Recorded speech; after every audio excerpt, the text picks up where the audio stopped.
Hi, Ryan. Just talking about your team game. You guys are 15-5-3 in games after losses this season. What have you liked most about your team's ability to bounce back? And if you can, maybe let us in on that process. Well, I think it just comes down to obviously not wanting to give two away in a row, and you never kind of want to go on those streaks. So we've done a really good job of bouncing back, and it's something we talk about for sure.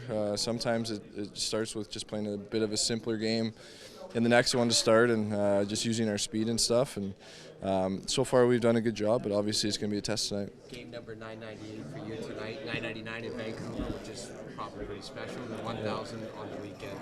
How do you kind of take this all in the next few days in? Yeah, I mean, obviously we're playing a lot and we're traveling and stuff, so I'm definitely going to try to enjoy it as much as I can, but just going to be focusing on playing and doing the best I can out there. But it'll be fun, like you said. 9.99 in Vancouver, so that'll be. I'll have some family and stuff out there for that, and then I got family and friends coming in on Sunday. So yeah, it's hard to kind of fathom it sometimes, but yeah, I think for my family and friends, it's exciting time. So for me, I'll just be trying to play my game, but definitely try to enjoy it too. Quick travel for the family, isn't it? Yeah. Saturday night in Vancouver, Sunday. Yeah, so they're going to come in just Sunday morning, get in the afternoon. So, yeah, I mean, they obviously wanted to see the game in Vancouver, so they'll be there for that, and then quick turnaround for sure. Ryan, you'll be the first player in franchise history to play his first 1,000 games in the NHL, all as a member of the Edmonton Oilers. You know, Kevin Lowe did play 1,037, but kind of in two stints. What does that mean to you to kind of be the first in such a storied franchise? Yeah, it definitely means a lot. I mean, I've been very fortunate to, first of all, to be drafted here and to this organization, and to be able to have kind of stuck around through some tough times, and to have the trust for the organization behind me. And so yeah, I mean, it's a huge honor for me.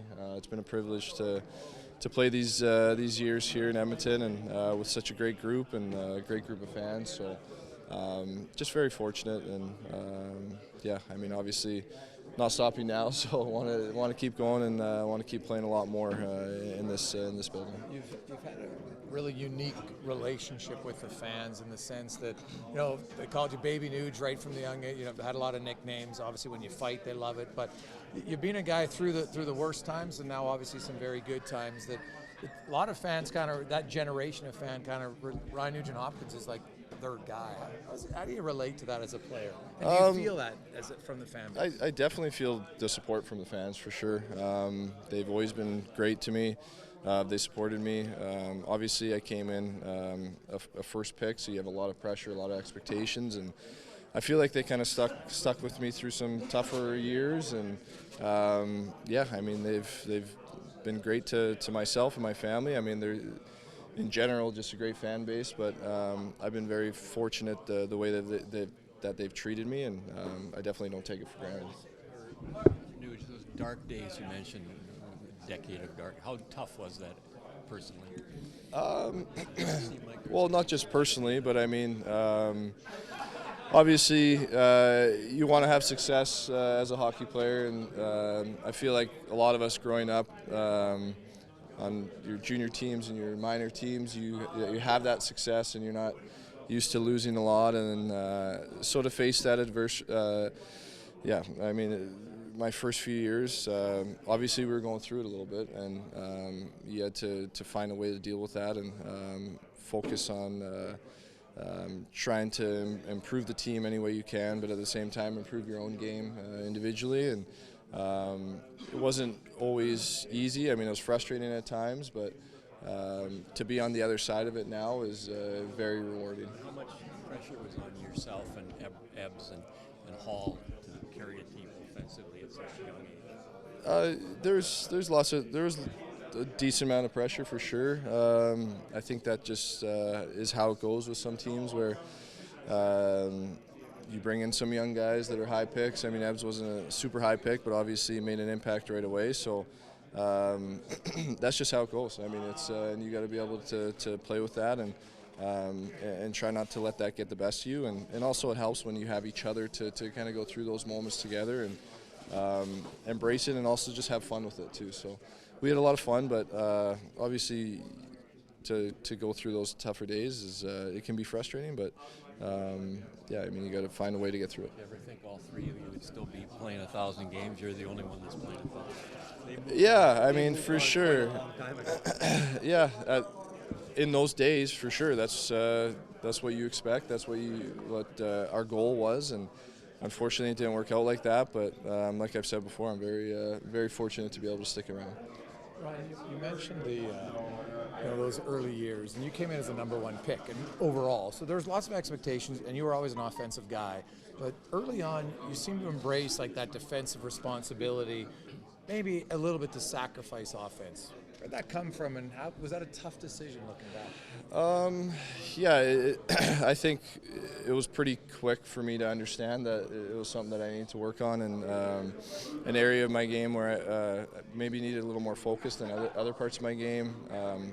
If I wanted to be able to help the team in that sense, I didn't want to just be that running gun, just pure offensive guy, and I had to change some things, and I definitely focused on it for a few years. And whether or not it hurt me offensively a little bit, that's kind of the growing pains you go through as a young player in this league, and I'm happy that I took that time to kind of grow my game, and I'm still trying to, everybody's always trying to find the right mix of offense and defense, and but I mean, I'm happy that I took that time and in that stage of my career to focus on the defensive side of things. Ryan, there's an 18-year-old playing on the Islanders too. He's a defenseman.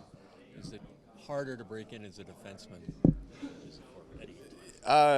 Generally, I feel like it always has been in the past. I mean, what he's been able to do, obviously his skating ability helps him so much. He's a great skater, so I would say in general it usually does take D-men a little bit longer to kind of get their footing in this league, and probably just because you're getting exposed a little bit more, but yeah, I mean, he's stepped in right away and made a big impact on that team. Ryan, to share this experience, 1,000 games with guys like Connor and Leon and Darnell, what does that mean to you guys? You've shared a good chunk of your career with. Yeah, it means a lot. I mean, it's those guys were a huge reason that I wanted to be here, wanted to sign back here and stick around, and obviously we're a tight group, and the surrounding pieces, same thing, and so I mean, Darnell's been here since my second year, really. So those three guys have been around for some tougher days as well, and to be on this side of it with that group means a lot. Do you feel at all like big brother to them? Yeah. Pick on guys a bit. Wow, that's the surprise.